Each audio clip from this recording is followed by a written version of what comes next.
It's almost a month since Haiti's president was assassinated in his home in the middle of the night, and tonight you'll hear from a witness, his wife.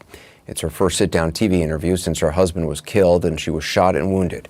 She spoke with CNN's Matt Rivers.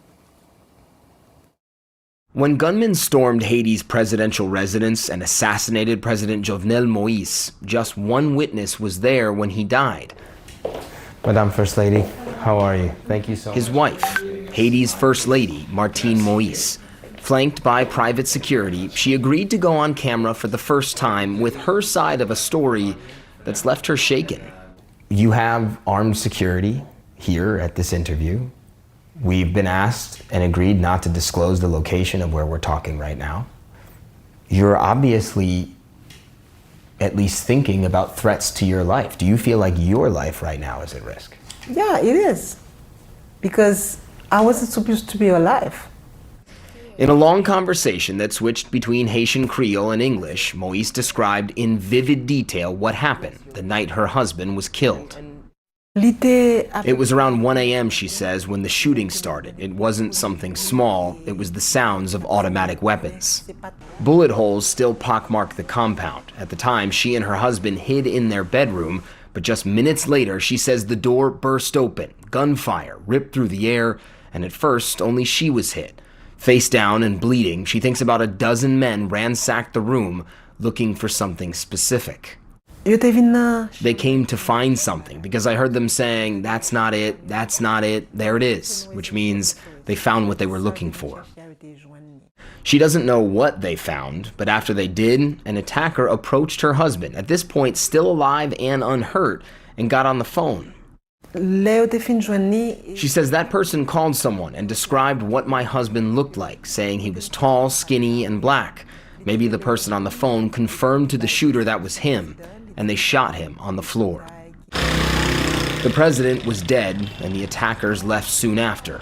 Moise believes they thought she was dead too. Critically wounded, she lifted herself up. When you stood up and you saw that he was dead, did you say anything to him?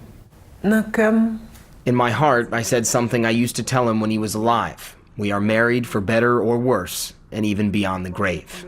Her left side bleeding and her right arm shredded by gunfire, she's eventually led out of the house by police and comes to a quick conclusion. The dozens of security guards normally on hand to protect the president either let the attackers in or they abandoned their posts. No. There's no other explanation, she says. You're there to protect a president, and the president is dead, and you're nowhere to be found. Adding that she was amazed. Apparently not a single guard was injured. Moise believes it's part of a much larger conspiracy. At your husband's funeral, you said, quote, "The raptors are still out there watching and laughing at us." Yes, what did you mean by that? Yes, they are. Because no one is being arrested yet. The people that they arrest is the people that pull the trigger. They won't pull the trigger with no orders. So the main character that we need is the people that paid for that and the people that gave the order. And you think that that person or persons has not yet been arrested? No.